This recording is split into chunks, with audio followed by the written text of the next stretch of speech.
everyone, how are you? Hope you're well. Hope you've had a lovely week. I had to pause because I was going to say I've had a great week, but it's been a very busy, hectic week for me. But it's also been a really great one. I've had a couple of really pleasant surprises, really productive week in a lot of fronts around my life. So I've had a week where I've been very I've had a lot to do, but I've also found it very productive. So I'm thankful, I'm grateful, I'm always thankful, I'm always grateful. And I'm also thankful that people actually take the time to watch these videos that I make. I make them because I enjoy doing them. I enjoy talking about books, like you can guess, but also it is encouraging when people tell me that I've watched your video. So thank you so much for everyone who watches. It's really appreciated, and I'm very grateful for the encouragement and the support.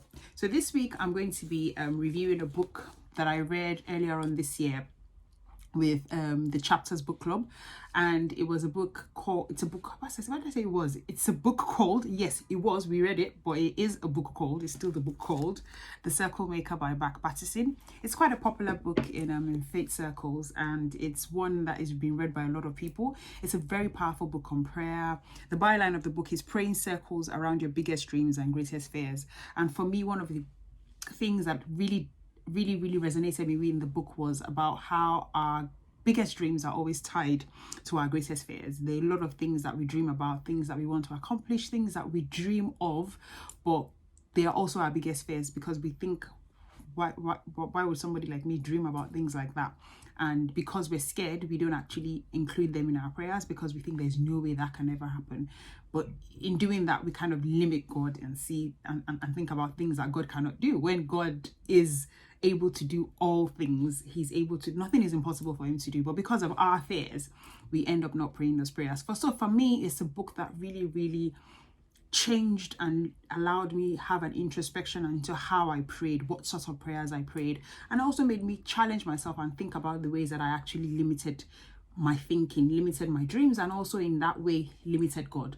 There are a lot of things that I can't do, but God is able to do those things, and so that's one of the ways that the book really challenged me. So I think it's a really good read. So as usual, I would read from the book and then kind of give my thoughts about the excerpts that I have read. And I'm reading from chapter 10, and chapter 10 of the book is called The Cattle Upon 1,000 Hills, and it's also divided into sections. So the chapters were also divided into sections, and I'm reading from Afflict the Comfortable in page 176. My portfolio as a pastor is twofold. 1, comfort the afflicted, and 2, afflict the comfortable. It's the second half of the job description that is more difficult. Let's be honest, many, if not most of our prayers are selfish in nature. We pray as if God's chief objective is our personal comfort. It's not. God's chief objective is his glory, and sometimes his gain involves a little pain. Sometimes we pray without considering the implications or ramifications. When I pray that God will bless National Community Church, I am praying that God will make my life more complicated and less comfortable. It was much more comfortable when the church had 25 people. It was much less complicated when we had one service at one location. As God has blessed National Community Church, I've had to count the cost.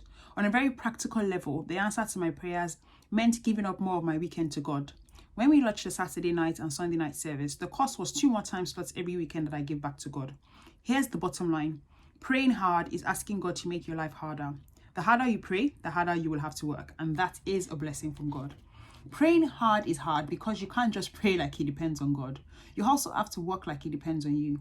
You can't just be willing to pray about it. You also have to be willing to do something about it. And this is where many of us get stuck spiritually. We're willing to pray right up to the point of discomfort, but no further. We're willing to pray right up to the point of inconvenience, but no further.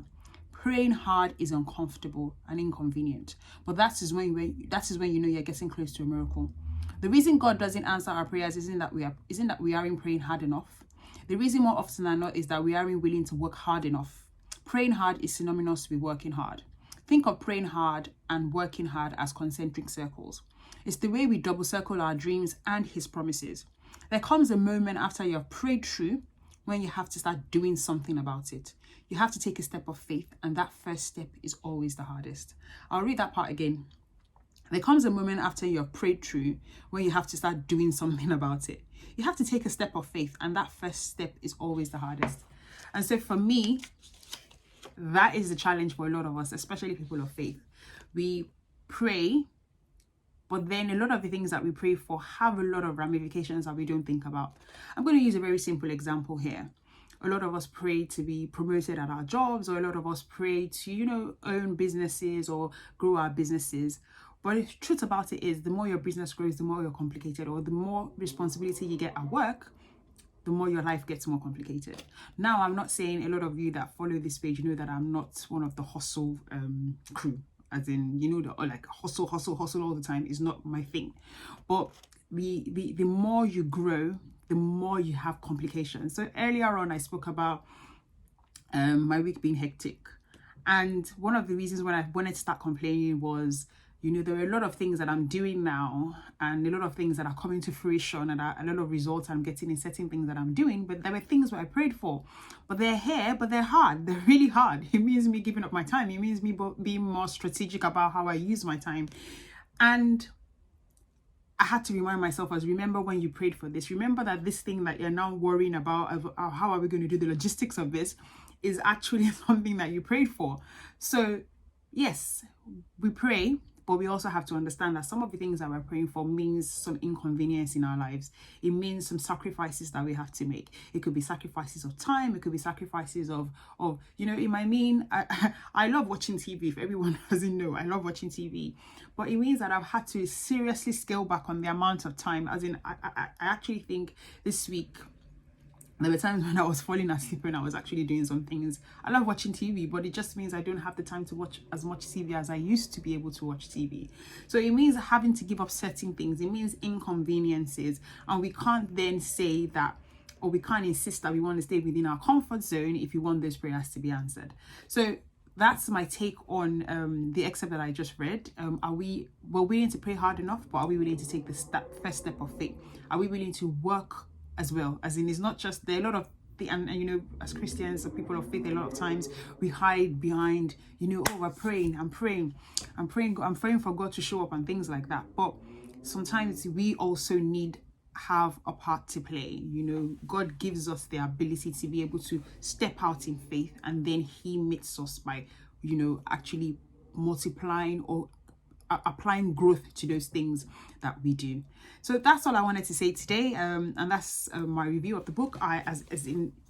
If you are a Christian or a person of faith, it's a really good book that talks about how we can pray, how we can be more intentional about our prayers. And it was one that I really enjoyed, and it's one that I also always go back to. So there are books where I read, but then I also go back to refer to it. I hope you enjoyed my review today, and I hope that I've convinced you to read Mark Batterson's The Circle Maker. Thank you very much for watching, and I hope to be able to bring you another review next week. Have a lovely week ahead, and thank you. Bye-bye.